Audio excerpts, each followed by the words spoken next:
Boa noite, boa noite a todos aqui presentes, boa noite àqueles que também estão nos acompanhando pelo Instagram. Eu sou Doriane, sou trabalhadora da casa e nesse primeiro momento gostaria de convidar as nossas crianças, né? Como disse Jesus, né? Vinde a minhas criancinhas, nada mais importante que a nossa evangelização, para que elas possam ir para a sala da evangelização com toda a sua energia e alegria.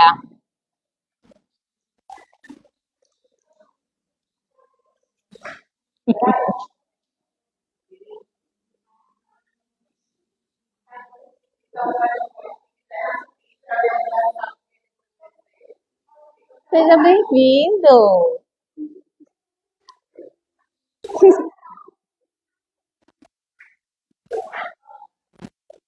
Bom, é, assim, não é? Renovado com as alegrias de nossas crianças, nada melhor do que eles. Vamos para o nosso ritual de avisos sobre os nossos trabalhos e os avisos que nós recebemos da FEB. Então, a gente começa no domingo com nossa palestra pública, às 19 horas. Na segunda, seguimos às 19h30 com o encontro com o Evangelho. Na terça, às 19 horas, esse encontro é virtual, Vivendo o Livro dos Espíritos. Na quarta, é presencial, às 19h30, é reunião mediúnica, que ela é restrita, não é? Digamos assim. Na quinta, 19h30, presencial, estudo de desenvolvimento mediúnico. E sábado, a gente tem às 16 horas, presencial, em busca do autoconhecimento. E nesse mesmo horário, nós também temos a evangelização das crianças, de 6 a 12 anos, também às 16 horas. A evangelização está funcionando em dois momentos, não é? Nos sábados às 16 horas e aos domingos no horário da doutrinária. Quem não pode vir aos sábados pode vir e assistir a nossa palestra pública, a doutrinária, bem como já trazer a sua criancinha para a evangelização.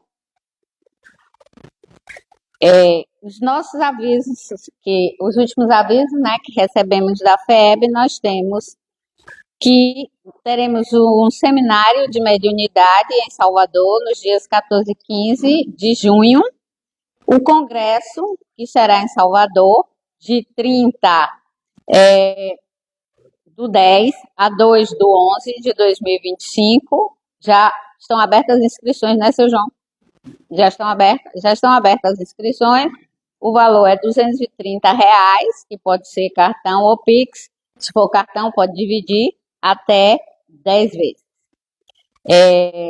O tema do congresso é Nascer, Morrer, Renascer, Progredir Sempre, tal a lei. E teremos aqui em Alagoinhas um curso de capelania, que será no dia 31 de maio, aqui no Centro Espírita Fé e Luz, nos 2 turnos. E o requisito para poder fazer esse curso é que faça parte do trabalho da casa e também seja um médio passista, né? Para que possa fazer o curso de capelania, que são as visitas aos hospitais, às pessoas que precisam de um conforto, de uma palavra amiga. Bom, agora a gente vai passar para a nossa prece, para que depois nós possamos iniciar com o tema desse mês, né? Nosso tema gerador para o mês de maio é amor, amor, amor. Então, nesse momento, eu peço a vocês que, por favor, voltem todos os pensamentos para este espaço. Aqueles que se sentirem confortáveis podem fechar os olhos ou ficar com os olhos abertos, como for mais confortável para vocês. Também posicione-se na cadeira da melhor forma, mas vamos conectar, né, os nossos pensamentos ao alto. Então, que nós possamos, nesse momento, nos conectar com a espiritualidade amiga que dá o apoio e o suporte a esta casa e com todos aqui presentes, para que possamos, na medida do possível, compreender o máximo o que significa o amor pregado por Cristo, o amor universal, o amor que deve unir a todos nesse planeta, a todos, como diz o nome, o amor universal, unir-nos no amor. Que possamos também estender esta prece aos nossos familiares e em especial, eu peço licença para que possamos também estender a nossa prece àqueles que sofrem calados, àqueles que nós não vemos o sofrimento e que muitas vezes são medicados os sintomas, mas a causa não é sanada. Dessa forma, tivemos essa semana 2 desencarnes bem complexos na nossa cidade, que esses irmãos sejam recebidos na casa do Pai, de volta à casa do Pai da melhor forma possível, e suas famílias sejam amparadas. Existem tantas doenças, tantos sentimentos que não vemos nos outros e que precisamos acolher.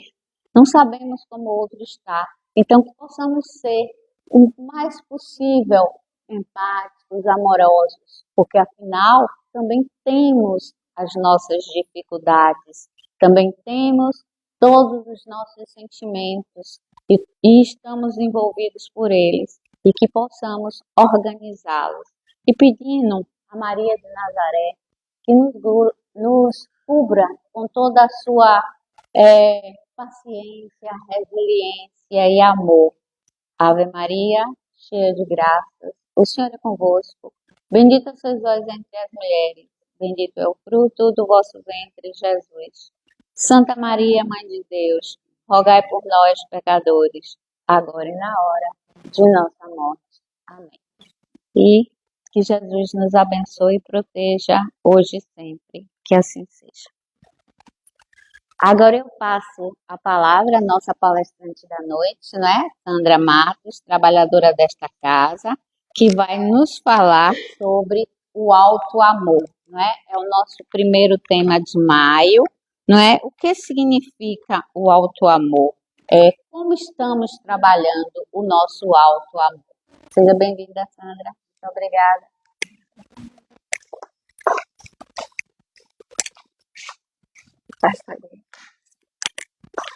Então, boa noite a todo mundo que está aqui.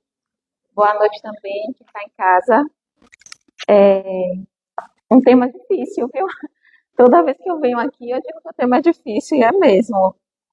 Quando Márcia me falou qual era o tema, eu demorei um dia para poder responder a ela. Aí ela ainda me mandou uma mensagem no final da noite, dizendo assim, e aí, bota seu nome? Porque aí eu menti para ela, falei assim, ai, nossa, eu tinha te esquecido de te responder, mas não foi não. Eu não respondi logo porque eu estava decidindo se eu ia vir ou não. Por quê? Porque eu acho um tema difícil. E logo assim, para mim é muito difícil para falar de alto amor, porque a gente está estudando o Evangelho aqui e um dos capítulos, né, um dos itens desse capítulo que a gente está estudando, que é Sede Perfeito, tinha lá dizendo que dentro de cada um de nós temos um juiz e temos um escravo. E não é à toa isso não, né? Então eu tenho um juiz bem crítico dentro de mim e que me dificulta muito, mas como nada é por acaso, né? Já dizia a Irama semana passada, então eu falei, não. Então, quando Márcia falou, eu falei, vou lá, vou falar. Deixa eu ir me preparar para falar sobre alto amor, que é um tema muito importante, que é um tema que está bastante em voga. A gente tem visto, né? O alto amor, o autocuidado, o autoconhecimento, todos esses autos que a gente vai vendo que na sociedade a gente tem falado muito sobre isso, é uma preocupação. É uma preocupação também, mas a gente deve saber como é que a gente está encarando esse alto amor. Se eu perguntar aqui assim, quem aqui fez seu skincare hoje? Quem aqui hoje foi para academia e botou um lá, tá pago, né? Quem aqui, na hora que vai lá para o seu restaurante e tira uma foto e coloca também que está vivendo a experiência naquele restaurante? Quem aqui fez uma viagem recente e foi para Chapada, para qualquer lugar que às vezes nos convida a nos olhar olhar para o nosso interior, ou mesmo também, quem aqui acorda com Deus Pai todo dia? Tem um monte de gente que acorda com Deus Pai todo dia e posta lá. Gente, eu tô falando assim, e é um tom de brincadeira, mas também um pouquinho uma verdade. Porque hoje, falar do alto amor virou muito um produto, uma moeda. Então, a sociedade da gente, ela cobra, mas muitas dessas coisas que a gente faz hoje com esse nome de alto amor, ela é mais uma performance. É eu performar.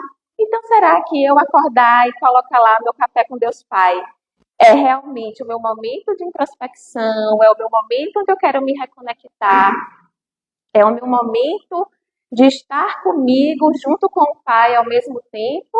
Ou é só para dar um check lá depois, no final do dia, e dizer que eu também faço parte da patotinha, né, do grupinho que acorda assim, que toma lá seu shot de manhã, todas essas coisas que a gente faz e que são importantes, claro, traz um benefício muito grande para a gente.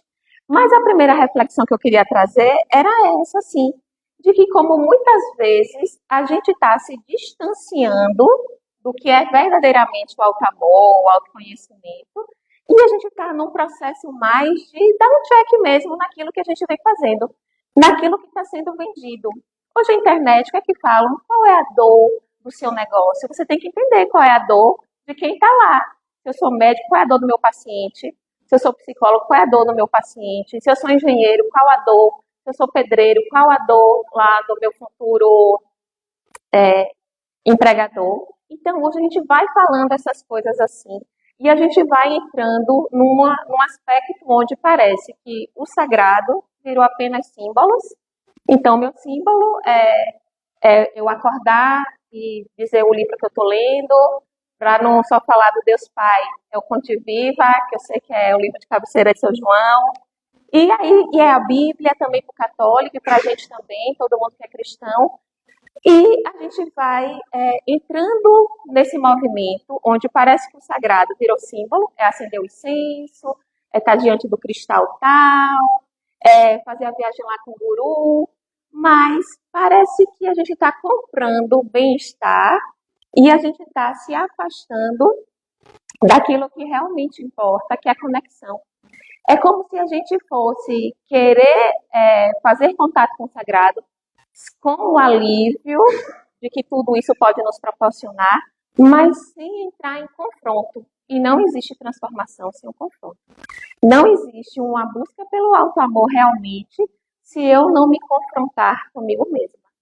Então, é um assunto que eu gosto muito por conta disso que eu estou aqui falando para vocês, desse viés mesmo social, de como a gente tem encarado hoje essas noções de autoconhecimento, bem-estar, autoamor, a busca por estar consigo mesmo. Hoje, até o nosso hobby, a gente precisa postar. Hoje, se eu descanso, precisa ter uma intenção naquele descanso. Muitas vezes eu tenho que criar toda uma narrativa que componha aquele momento que eu devia estar no ócio, que eu devia estar descansando. Então, é muito importante a gente não se deslocar disso, porque a gente não é fora do nosso contexto, né? A gente é na nossa vida e na cultura que a gente vive, e hoje faz parte disso. Por um lado é muito bom, porque eu posso sim me movimentar, eu posso entrar lá no grupo de corrida, eu posso postar lá o reloginho Strava, o app, sei lá como é o nome. Então eu posso fazer tudo isso, porque eu também estou me movimentando, saindo da minha zona de conforto, ou buscando o bem-estar para mim mesmo. Mas a ideia inicial aqui é só deixar essa interrogação.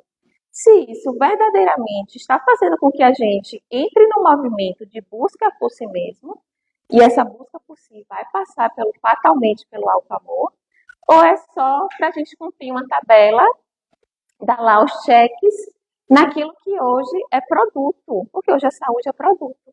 Tem uma autora que ela diz assim, Audre Lorde, ela fala que alto amor não é luxo. E a gente tem costume de dizer que saúde mental é luxo, que ir num bom médico, né, ter uma boa academia, ter um bom profissional ali ao nosso lado, que tudo isso hoje é luxo. Mas o alto amor, ele não é um luxo. O alto amor, para ela, é uma questão de sobrevivência. E é verdade. Então, só que a gente possa iniciar pensando um pouco sobre isso, para que a gente não se desconecte do verdadeiro sentido que é o auto-amor.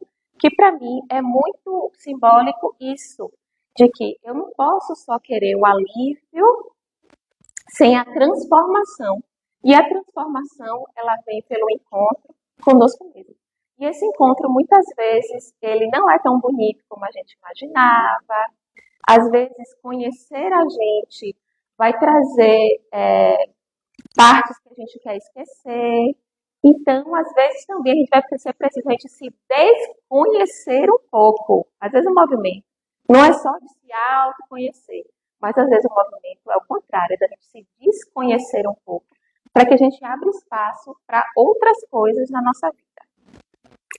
Então, dito isso, e falado da minha preocupação inicial, eu li alguns livros para poder me organizar hoje, né? Acho que acredito que a maioria aqui conhece a série psicológica de Joana de Ângeles. Então, eu fui lá pescar, eu tenho algum desses livros e fui lá pescar algumas passagens que são a maioria daquilo que eu vou falar aqui hoje. Outro livro importante, que é de um escritor, um irmão nosso espírita, que é André Moreira, que é Alto Amor e Outras Potências da Alma. É um livro muito belo e que, a princípio, também me deu muita vontade de falar muito em cima dele. Porque a gente está sempre em busca também desses personagens que a gente lê na Bíblia, que a gente conhece da história, do cristianismo. Esses vultos que mostraram para a gente o quanto é importante, o quanto é possível amar a si mesmo, a despeito de que tenhamos feito vários erros ao longo da nossa vida. Como Saulo, então nesse livro ele traz toda uma reflexão em cima desses grandes personagens. É Saulo para virar Paulo, é a própria Maria Madalena, é o cego Bartimeu, tem lá Zaqueu, tem João Evangelista, tem Maria de Nazaré também, tem o cego de Jericó, tem vários desses personagens que tanto nos inspiram e de que como cada um deles foi possível, amando-se a si mesmo, romper aquela barreira de desafios que estavam sendo impostas. Que é prova maior de auto-amor do que Pedro, que ali se julgava tão forte e teve que não se punir, se auto-perdoar para realmente erguer a Igreja do Cristo, erguer o cristianismo também junto com os outros companheiros.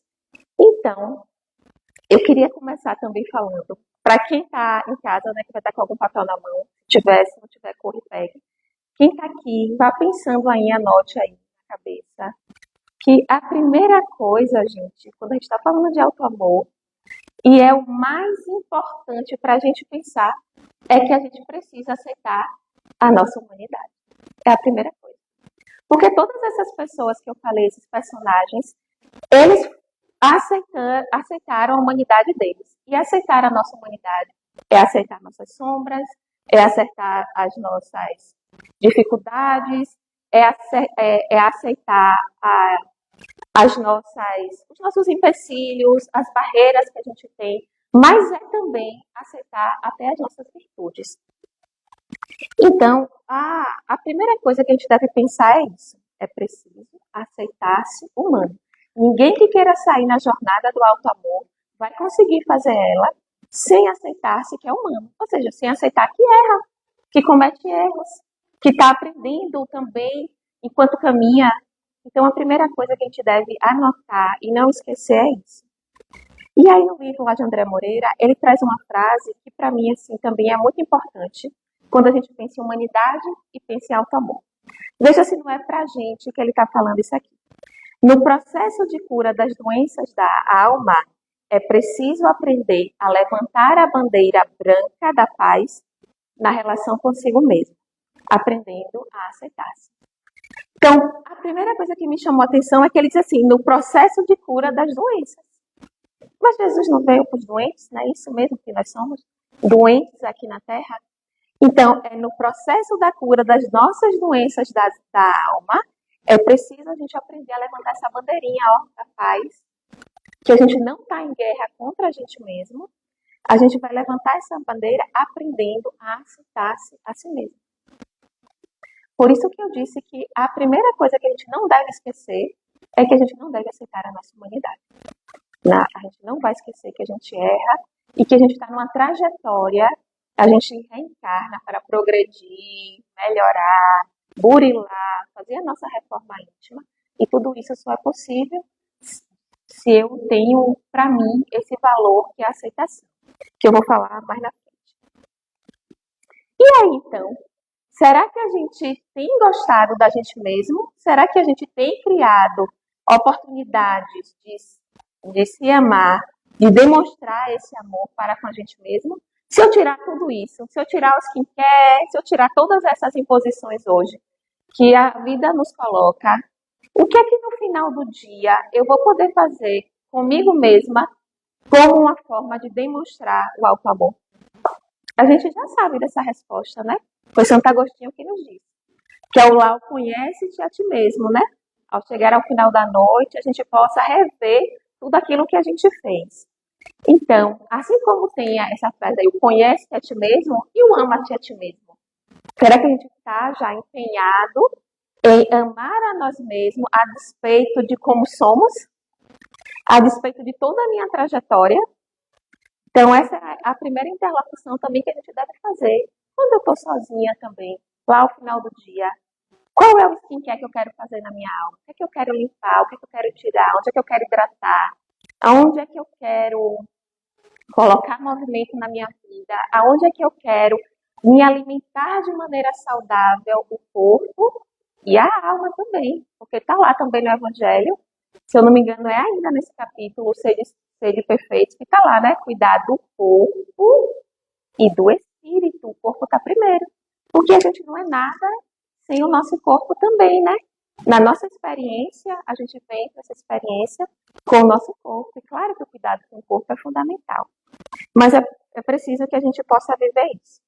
Mas aí, eu estava pensando toda nessa trajetória do auto-amor e nesses vultos, nesses personagens que eu falei. E uma coisa é comum a todos eles. Primeiro, o aceitar a sua humanidade. Mas segundo, gente, todos eles, seja lá por que mecanismos forem, né? Alguns precisavam mais de auto-amor, outro de mais autonomia, outro de auto-perdão, cada um deles com a sua história e aquilo que era preciso como remédio para as dores das suas almas.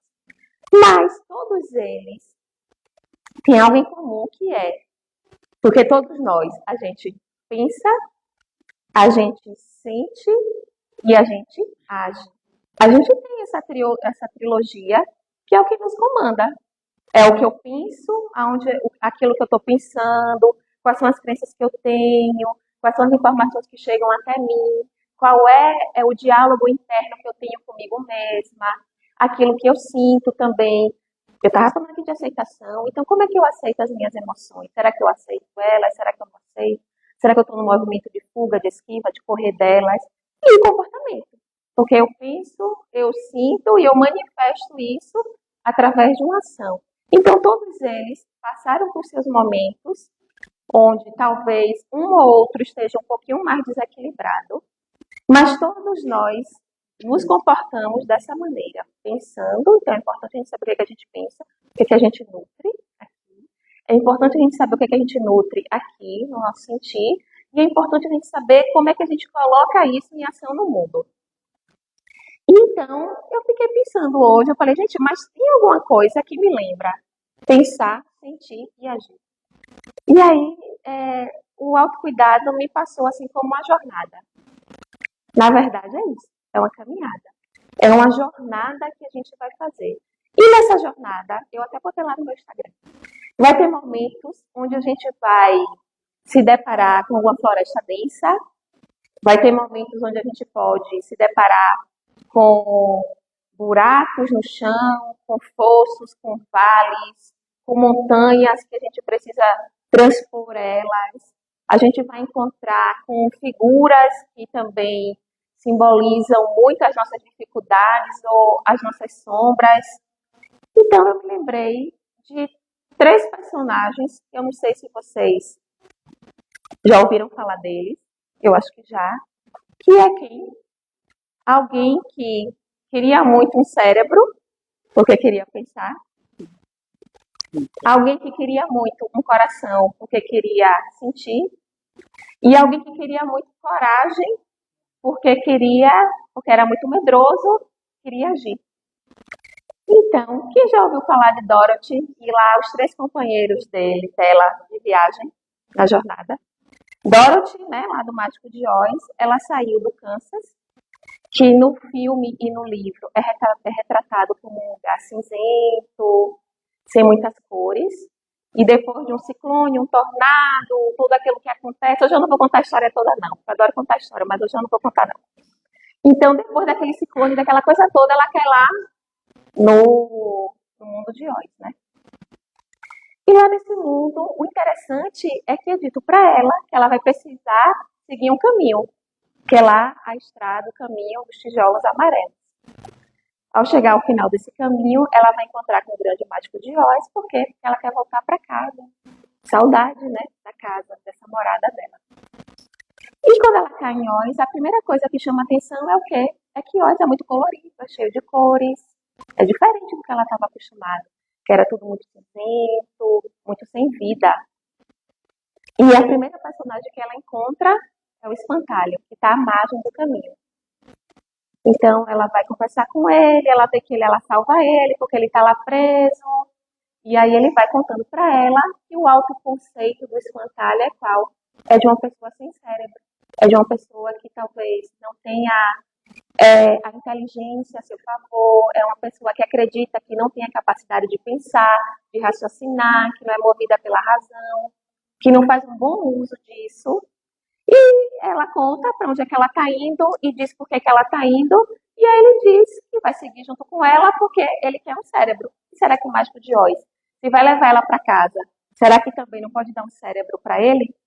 Será que pensar, aprender a pensar, não é também importante nessa nossa trajetória de auto-amor? E os dois seguem, e aí ele vai falando lá, vão conversando e tal. E aí, no meio do caminho também, à margem desse caminho, ela encontra um outro personagem que é quem? Que é o lenhador, o homem de lata. E ela escuta só um barulho. Quando eles vão ver, ele está paralisado, ele está enferrujado. E ela não sabe o que fazer, mas o espantalho, ele sabe que tem uma lata de óleo e ele vai colocar o óleo lá no homem de lata, lubrificar, e ele conta. Pergunta para onde é que eles estão indo, eles vão dizer que vão para Oz e ele também aí vai querer ir atrás de um coração. Porque o autoconceito do homem de lata é o quê? É que ele não sabe sentir, que ele não tem sentimentos, que ele não tem emoções, ou que é muito difícil ele lidar com tudo isso. E a gente sabe que no caminho do auto-amor também vai ser preciso eu ter um tempo para pôr a minha visão, né, pôr a minha energia ali também naquilo que eu sinto, porque o sentimento a gente já sabe que é um fator importante para a ação. Já vão seguindo os três, junto lá com o cachorrinho dela, que é o Totó. Em algum outro momento, à margem do caminho, quem é que encontra lá? Ela toma um susto, alguém que tenta atacar o Totó com um rugido, só que Totó é o animalzinho dela, um cachorrinho que ela gosta muito, ela corajosamente reclama lá com o leão, e ela fala assim, você é muito covarde para tentar atacar uma criaturinha como essa. Aí ele fala, é verdade, eu sou muito covarde mesmo. Então, ele vai contar, o autoconceito do leão é o quê? É a falta de coragem, né? É a falta de coragem.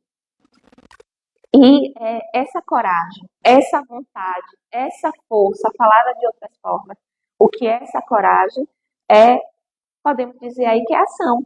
Porque o leão, ele não conseguia fazer aquilo que ele era, né? Que é o rei da selva. Então, nessa caminhada, nessa jornada do auto-amor, muitas vezes a gente não vai conseguir, a gente não está conseguindo fazer aquilo que a gente veio fazer. Aquilo que a gente é predisposto a fazer. São os nossos deveres, as nossas inclinações, as nossas ações no mundo. E agora, então, lá se vão os 4 e Totó junto. E nesse caminho todo, até chegar lá em Oz, quem conhece o livro aqui sabe, quem não conhece vai ler depois, ele vai... Quem será que tinha as melhores ideias para eles chegarem até lá? Era o espantalho, né? Aquele que se julgava não ter um cérebro. Mas as grandes ideias, todas partiam dele.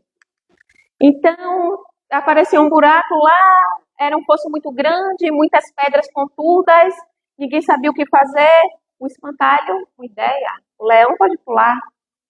Ah, então vamos todos subir. O espantalho, epa, calma, peraí. Primeiro vai o leão comigo.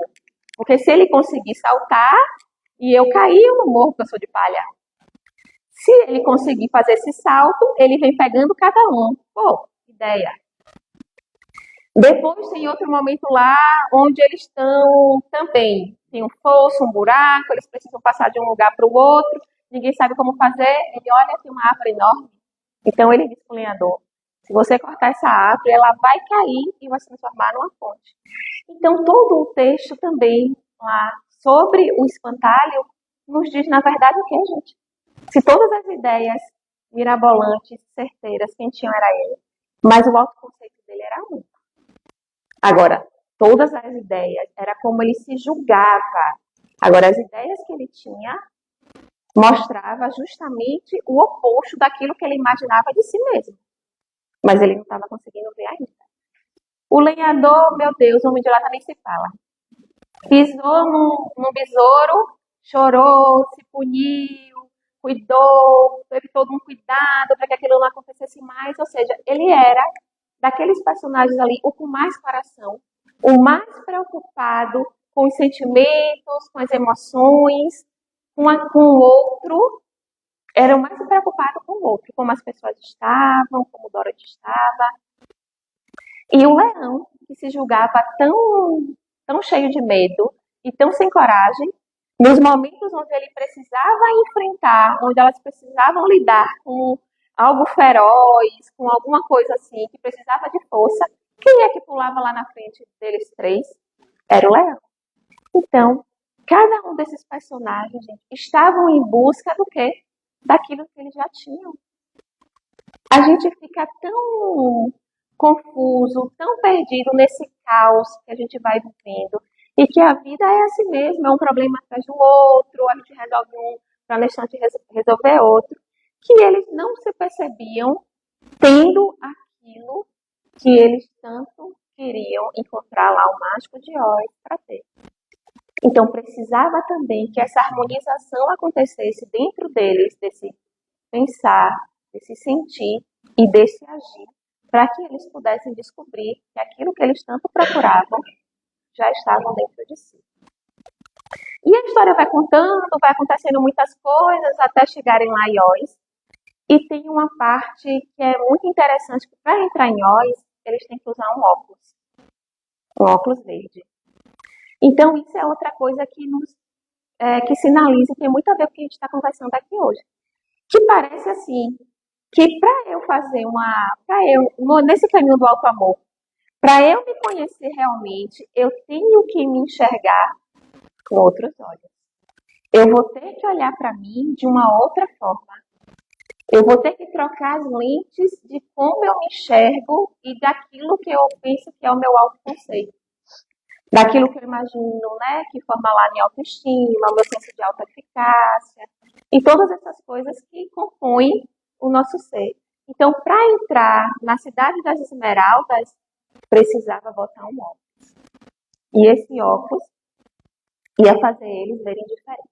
Mas eles chegam lá, apostando tudo nessa mágica que ia acontecer com eles e cada um ia ganhar aquilo que queria e Dorothy ia voltar para casa. Só que o mágico de Oz impõe condições e não sai como eles queriam. Cada um vai conversar com ele e volta frustrado. Então, é nesse confronto também, eles saem frustrados daquilo que eles pensavam que iria acontecer. Que seria muito fácil essa autotransformação. Tem lá a tarefa para eles fazerem. E aí, de novo, é corvo, é enxame de abelha, são macacos, e e são soldados, é um monte de situação que acontece de novo para que cada um deles não consiga concluir a missão lá, que é matar a bruxa do oeste para que o mágico de Oz permita lá que volte. Só que nessa parte tem algo que eu acho bem interessante, que é dizer assim, tem uma parte que o espantalho diz, deixa isso comigo, esse é o meu trabalho, que é para enfrentar os corpos. Aí tem a parte lá que o homem de lata diz assim, deixa isso comigo, esse é o meu trabalho, que é a picada lá das abelhas. E tem a parte que o dragão, ó, que o leão também vai falar assim, deixa isso comigo, esse é o meu trabalho, é a minha parte, que é a parte lá do exército, lá da Bruxa do Norte. O que isso nos diz, assim, que essa fala de deixe isso comigo, esse é o meu trabalho. Não é o guru tal, não é o palestrante espírita, sei lá quem, não é ninguém que vai fazer o nosso trabalho. Nesse processo desse auto-amor por nós mesmos, que a gente vai desenvolvendo ao longo da nossa jornada, a gente vai ter companheiros. E a gente vê que os companheiros são importantes para nos ajudar. E esses companheiros também é um pouco cada um de nós. Então, cada um daqueles personagens é um pouco da Dorothy também, dentro deles. Mas tem aquela parte que somente eu vou poder fazer por mim mesma. É essa parte desse auto-amor, que não é o crime, não é lá meu coach, não é meu psicólogo, não é o médico me dando o melhor tratamento possível. Tem uma parte que sou eu que vou fazer por mim mesma. E isso eu achei bem interessante. E aí, para eu finalizar, que eu não vou contar o livro todo, que já tô... Ele tem uma parte que Dorothy fala assim, que a viagem foi boa, que até que enfim eles chegaram. E não é que a viagem foi rápida, mas, gente, o rápido que quer falar aqui não é aquele rápido que eles imaginaram que ia encontrar o Oz e logo eles teriam aquilo que eles queriam, não. O rápido aqui é tudo que Jesus nos deixou, esse caminho que ele já nos instruiu sobre como a gente vai fazer esse auto-amor, que é o rápido. Agora, não significa também que a gente vai mudar da noite para o dia. Não é isso. As mudanças não acontecem dessa forma. Mas o rápido nisso é que a gente tem uma lição. Ou a gente não chama Jesus de nosso mestre. Então, a gente tem uma fórmula ou uma forma divina de como a gente vai fazer isso. E essa forma divina de como a gente vai fazer isso está lá em Marcos, que é o quê? E Jesus disse-lhes, amarás o Senhor teu Deus de todo o teu coração, de toda a tua alma, de toda a tua mente e de toda a tua força. Poxa, coração, mente, força. Este é o primeiro mandamento. E o segundo, semelhante a este, é amarás o teu próximo como a ti mesmo. Não há outro mandamento maior que este. Então, a fórmula é essa viagem rápida que Dorothy comenta com o macaco que está levando eles para o Oz de novo, depois que a bruxa do oeste já morreu. Esse caminho rápido é essa fórmula aqui. Mas é como eu disse, não significa que a gente vai se renovar do dia para a noite, não. Por quê? Para vencer padrões de pensamentos e sentimentos fortemente estruturados no ego, há que se percorrer muitas vezes os caminhos de acesso ao self, que é o nosso ser divino, repetindo decisões e aprofundando percepções de si mesmo e da vida, para consolidar novos hábitos e novas atitudes. Então, olha o que ele está dizendo. Por que não é da noite para o dia? Que é realmente uma trajetória, um caminho. Quantas coisas esses três não passaram para sair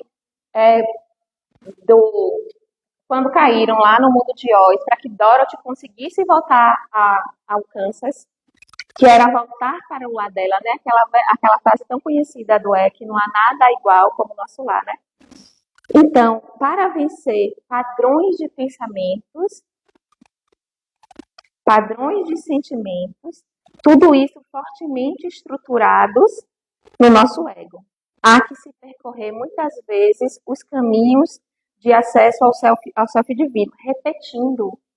Então, muitas vezes a gente vai repetir aquelas provas, aquelas tarefas, aquelas situações, porque talvez a gente ainda não tenha compreendido de todo aquilo que a gente precisa passar. Então, é repetir, elaborar, e repetindo decisões e aprofundando as percepções sobre nós mesmos e a nossa vida. Cada um daqueles personagens não estava com as percepções aprofundadas sobre si mesmo. Porque quando eles também, a Bruxa do Norte morreu, cada um vai ao encontro do Mágico de Oz de novo, cada um lá escuta que já tinha aquilo. Então, o Mágico de Oz, ele pega um punhado de alfinetes e diz para o espantalho, que ali é o cérebro dele, um cérebro afiado. Mas ele diz que o conhecimento, a aprendizagem, ele vai se dando nas sucessivas atividades e passagens da vida. Então, a gente precisa de um cérebro afiado para a gente saber aquilo que a gente está alimentando no nosso pensamento, na nossa mente, quais são as crenças, onde é que a gente está amarrando lá o nosso burro. Ao passo que o homem de lata consegue, ele pega um pedaço de seda, faz um embrulhinho e coloca lá no coração, esse tecido tão gostoso, tão gostoso de tocar, que é o coração. E aí ele diz, mas você quer um coração mesmo? Mesmo esse coração tendo que sofrer, enfrentar situações adversas e você sentir isso? E o homem de lata diz sim, esse é um preço que eu quero pagar para se ter um coração. Então ele quer. E a gente não quer passar pelo confronto, a gente não quer passar, a gente não quer olhar para as nossas aflições, as nossas angústias. E o leão, ele vai tomar lá uma poção mágica verde que ele toma e o mágico já se pergunta como ele está se sentindo. Ele diz, estou me sentindo ótimo, corajoso, com algo que ele tomou, que ele bebeu. Que é essa água viva também que o Cristo vem para nos dar. Então, cada um desses personagens, no encontro final com Oz, descobrem aquilo que já tinham. E é dito isso para eles. Um cérebro afiado, um coração sedoso, preocupado. E essa força que a gente traz dentro da gente, que é a nossa coragem. Mas aí, esse ensinamento de amar o próximo como a si mesmo, aí pega. Porque eu nem sei se eu estou me amando direito, eu nem sei se eu me amo mesmo, quais são as coisas que eu faço. E como é que então eu vou amar o outro como a mim mesma? Mas calma que ele vai falar assim, ó, a Joana de Ângeles, que esse como a si mesmo é um imperativo, que não deve ser confundido com egoísmo, egocentrismo não, mas com respeito e direito à vida. A felicidade que o indivíduo tem e merece. Trata-se de um amor preservador da paz. Então, o como a si mesmo trata-se de um amor preservador da paz, do culto aos hábitos sadios e dos cuidados morais, espirituais, intelectuais para consigo mesmo. Então, a gente pode pensar que o auto-amor, ele é também um medicamento. Ele é o nosso medicamento. O medicamento, a gente recebe lá do médico toda a instruçãozinha de como a gente vai administrar ele. No horário certinho, a dosagem, está tudo lá naquela prescrição. Está tudo lá prescrito. E a prescrição é individual para cada um, né? A forma lá de Jesus é a mesma, que é amar ao próximo como a si mesmo. Mas essa prescrição aí é individual.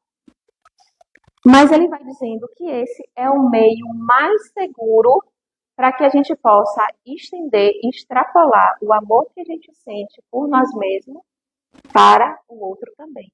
Essa é a grande chave desse auto-amor, é essa noção, é essa consciência que a gente deve ter de que, para amar o próximo, fazer, fazer para o outro aquilo que eu quero que façam comigo, essa também é uma regra áurea, é uma regra de ouro que eu devo fazer. Mas para isso eu preciso me conhecer, porque se eu não souber direito o que é que eu quero que façam comigo, o que é que eu mesma quero fazer comigo, como é que eu vou saber aquilo que eu vou fazer ao outro? O que é que eu vou entregar a esse outro? Então, a síntese proposta por Jesus em todo momento é da mais bela psicoterapia. Isso está lá em Joana, olha o que ela está dizendo. A síntese proposta por Jesus em torno do amor é da mais bela psicoterapia, que é o conhecer-se a si mesmo. Por que a gente está? Por que isso me chamou a atenção dessa psicoterapia? Porque a gente também vive um momento dos nossos adoecimentos, não só corporais, nenhum adoecimento é só corpo e o adoecimento só da mente. Somos um ser integral, então todo adoecimento ele reverbera nessas duas esferas. Mas ele fala do processo de psicoterapia também, porque a gente vai ter que olhar para nós mesmos com um viés onde a gente vai, quando a gente procura um psicólogo, a gente quer, se está tudo bem comigo, não tem porque eu procurar um psicólogo não, gente. Eu procuro é quando eu quero melhorar algo em mim. É quando tem alguma situação onde eu preciso trabalhar aquilo.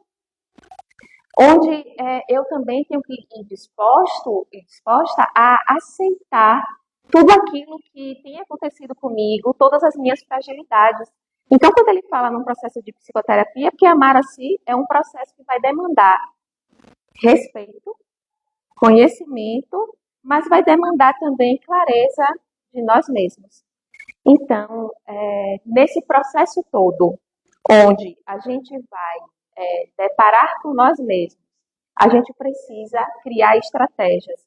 E essas estratégias são a autocompaixão, a aceitação e o compromisso com nós mesmos. Então, o autoamor, ele também é autocompaixão.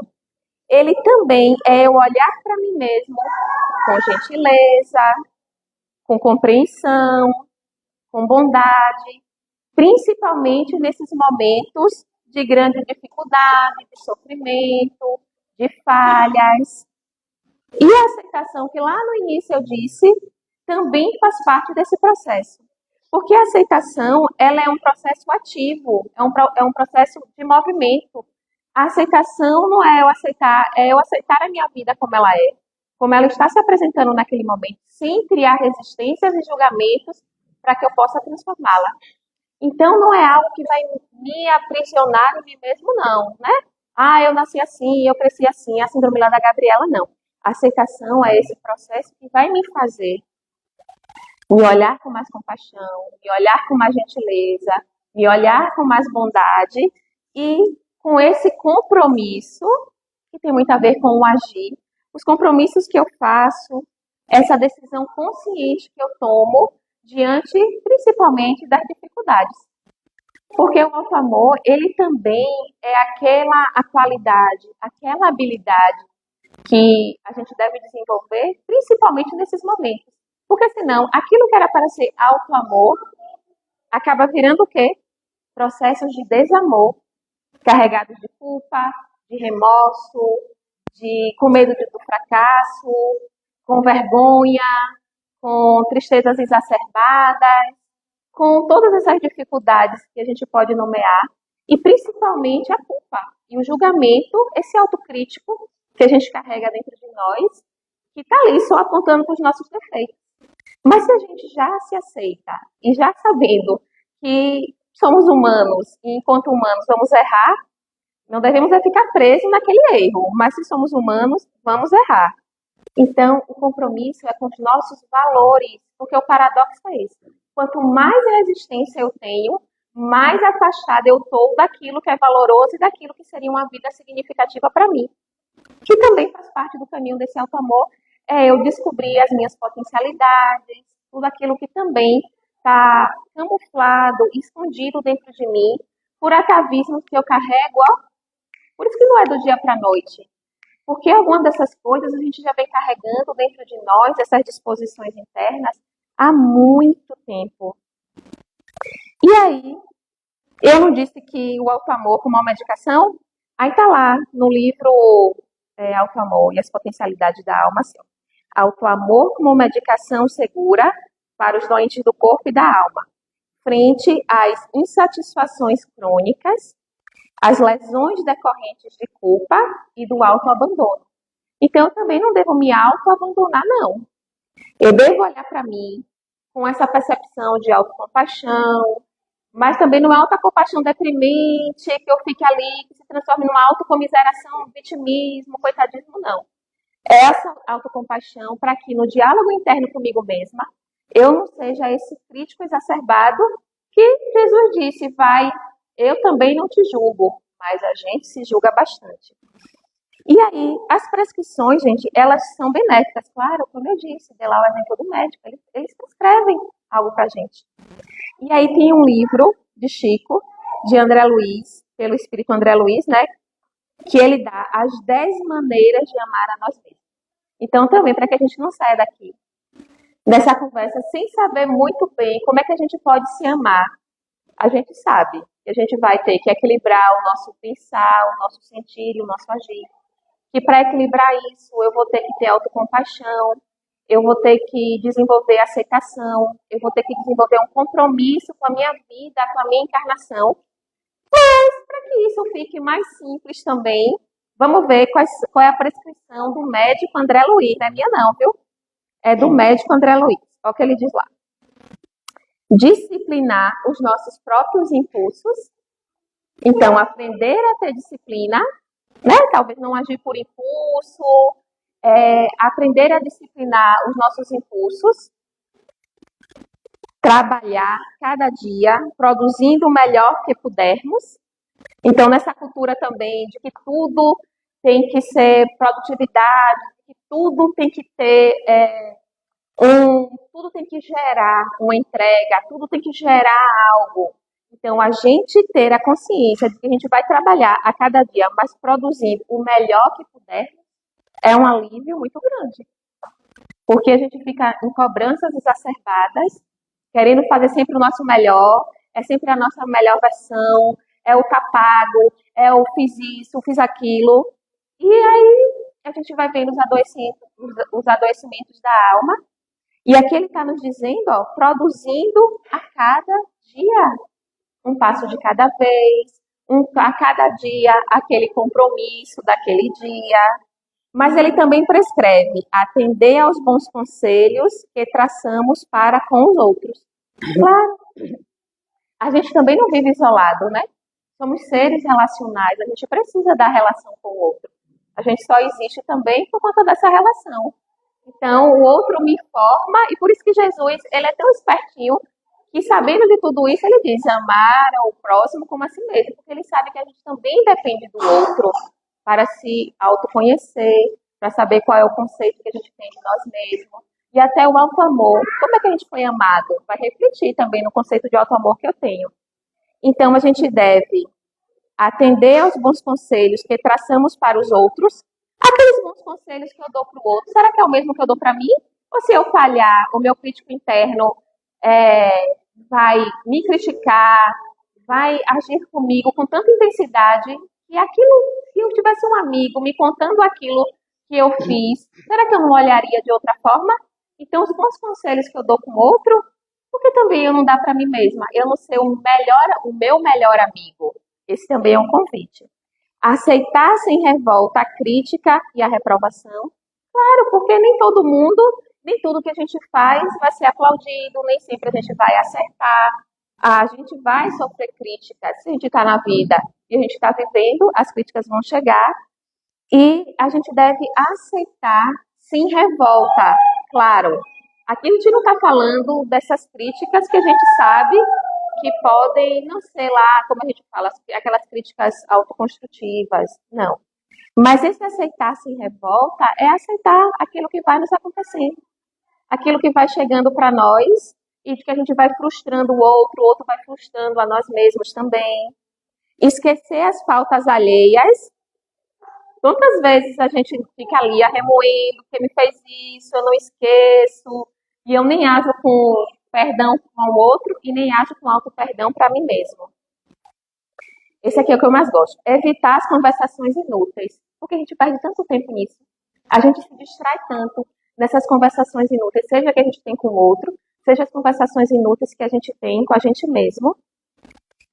Receber no sofrimento o processo da nossa educação. Esse aqui é muito importante, né? Que é aquele bem sofrer e a gente aprender com o nosso sofrimento. E aí isso tem a ver com aceitação, com a compaixão, com o compromisso que a gente faz, com a resistência que a gente não deve criar nesses momentos de sofrimento. Porque senão, quanto menos eu quero sentir, quanto menos eu quero sofrer, mais eu vou acabar sofrendo se eu não ter uma atitude de autocompaixão. Calar diante da ofensa, retribuindo o mal com o bem. Ajudar a todos sem exigir qualquer pagamento de gratidão.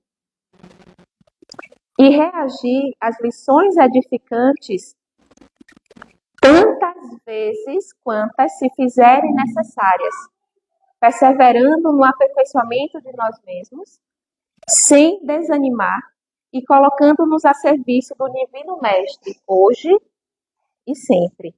Então, essa foi a prescrição. São 10 itens que André Luiz prescreve para que a gente, 10 maneiras que a gente possa amar a nós mesmos.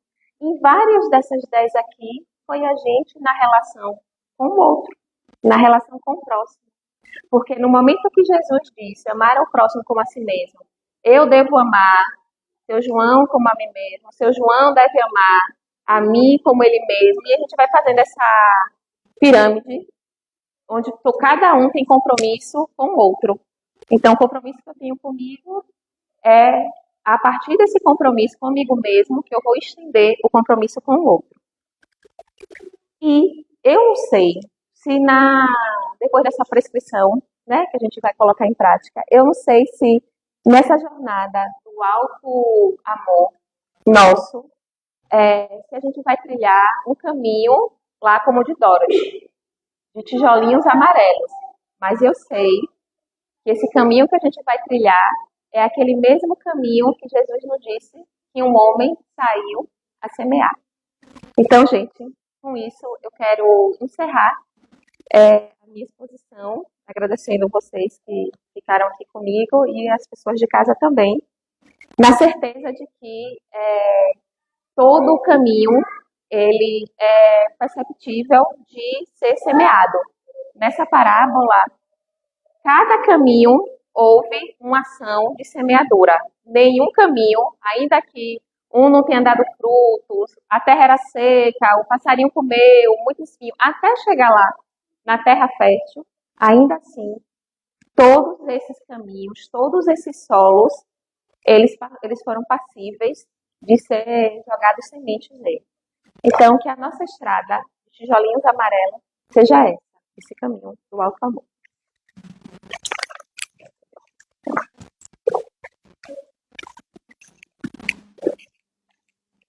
Muito obrigada, Sandra, por excelentes reflexões.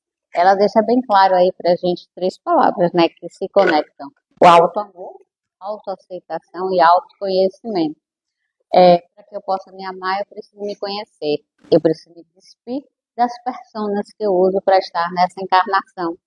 E dessa forma ter compreensão, compaixão e acolhimento comigo. Então nós precisamos ser pacientes com nós mesmos, com os nossos defeitos, com as nossas questões, mas pacientes não tolerantes, pacientes ao ponto de que possamos nos transformar, né?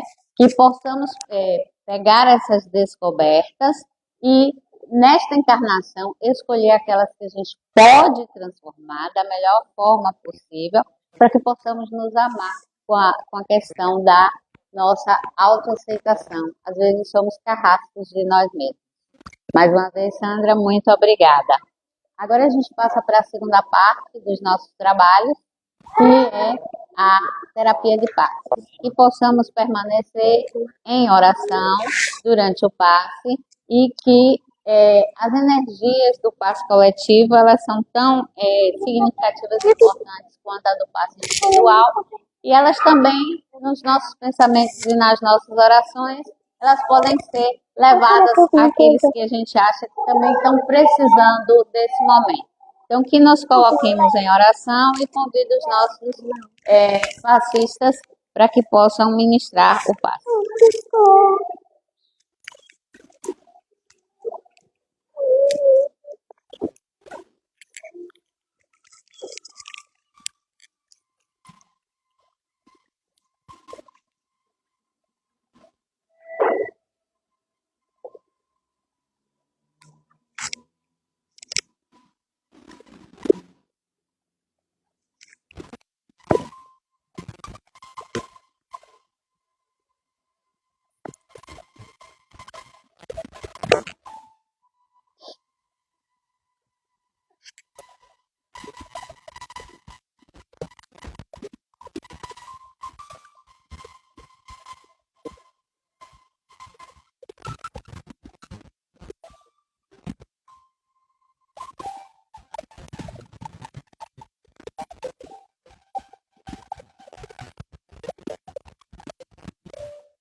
Vamos nos manter assim, ainda com os nossos olhos fechados, conectados com o nosso irmão mais velho, o nosso Mestre Jesus.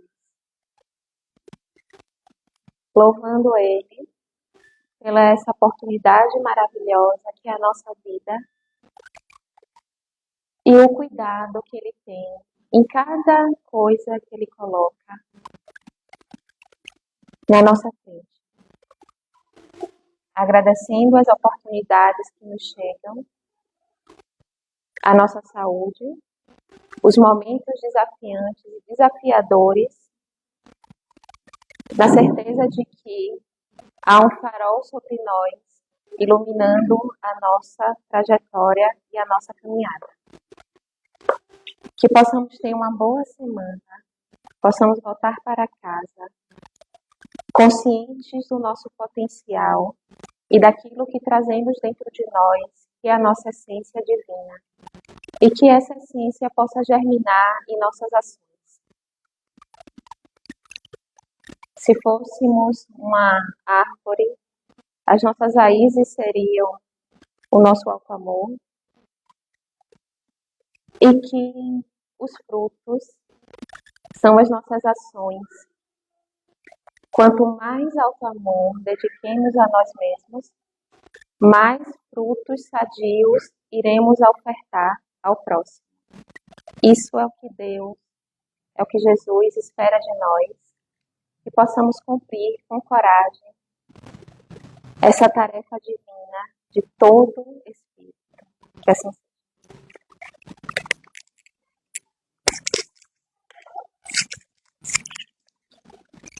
Quero agradecer a presença de todos aqui e convidá-los para que na próxima semana a gente possa seguir com o nosso tema gerador do mês de maio, que é amor, amor, amor. E desejo a todos nós uma excelente semana. A paz de Cristo.